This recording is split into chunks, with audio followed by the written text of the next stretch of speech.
ini projek komputer saya yang tak siap lagi. Dan plannya, saya mungkin akan edit kat komputer tu. Kalau kita tengok dekat MacBook saya, kalau saya scrubbing video 4K ni, nampak laju kan?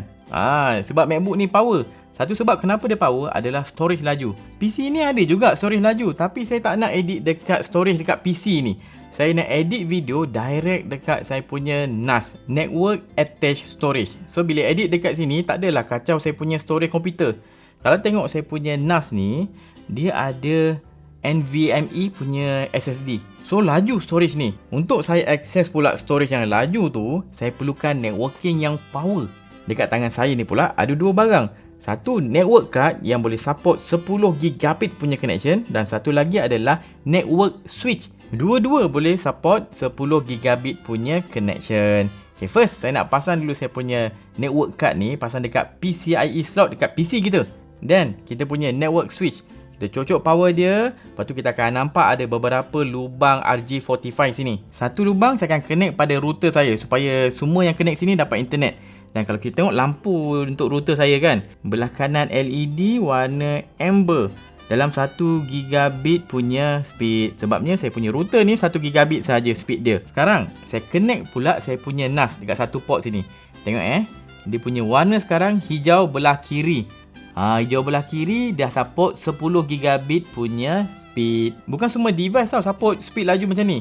Yang saya dapat laju ni saya gunakan ni Synology DS923 Plus.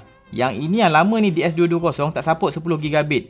Yang DS923 ni ada 10GB. Sekarang saya sambung satu lagi kabel, cocok terus ke saya punya PC daripada switch tadi. Yang PC saya ni saya akan cabut wireless dulu. Kita akan test direct connect pada kita punya 10GB connection. Hidupkan komputer. Okay, dah menyala. Tengok kita punya PC saya Saya ada kat network ni ada storage, ada NAS ni. Saya direct connect. Saya nak try copy satu projek. Ni gazebo ni 15GB. Saya paste sini, tengok speed dia 1GB per second. Lebih 1GB per second. Laju kan? Ini transfer file punya speed lah. Saya tak nak tengok ni. Saya nak try buka satu projek video yang 64GB punya size. Direct buka video projek ni dekat saya punya NAS. Tengok saya scrubbing video-video ni. Laju, lancar. Dah macam saya edit direct kat komputer. Padahal saya edit ni over network. Tengok network speed saya gunakan. Receive tu 1.8GB sampai. Jadi saya boleh edit video tanpa simpan file kat komputer. Kita try cabut kalau saya tak gunakan gigabit punya network ni, 10GB punya network, saya pakai wireless saja, saya punya wifi. Kita tengok speed dia. Nampak sangkut-sangkut. Ini kalau direct edit dekat NAS over wifi. Kalau kita tengok speed maksimum sini 500 Mbps per second macam tu.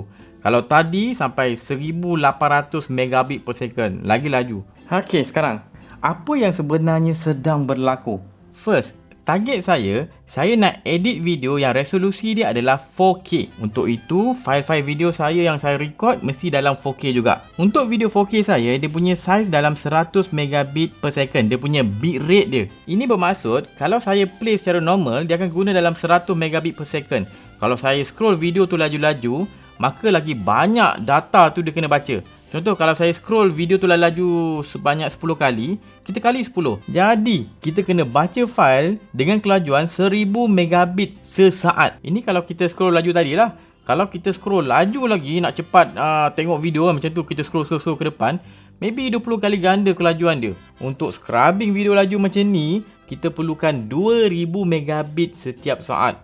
Banyak tu data kita proses dalam satu masa. Bayangkan ini komputer kita. Kita perlukan storage yang lebih laju daripada 2000 megabit setiap saat.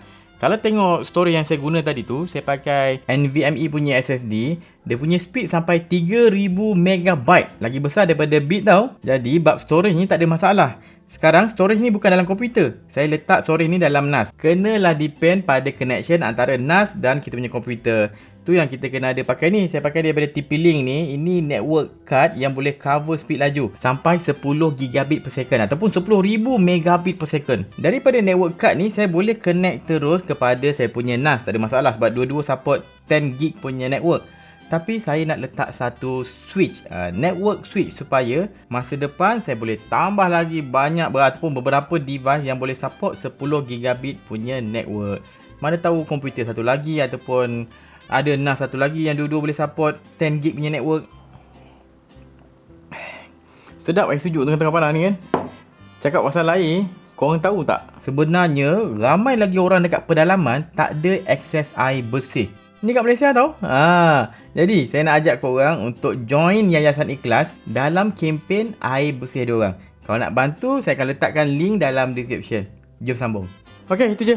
Saya nak ucapkan terima kasih pada geng Patreon saya ni sebab membantu saya untuk cover sikit cost production education content dekat Berani Buat. Dalam 20 orang lebih macam tu lah buat masa sekarang. Dan kalau korang tengok banyak lagi content education yang menarik, pergi ke YouTube channel Berani Buat. Ada banyak video situ, ada banyak playlist. Okey, jumpa dalam next video. Assalamualaikum.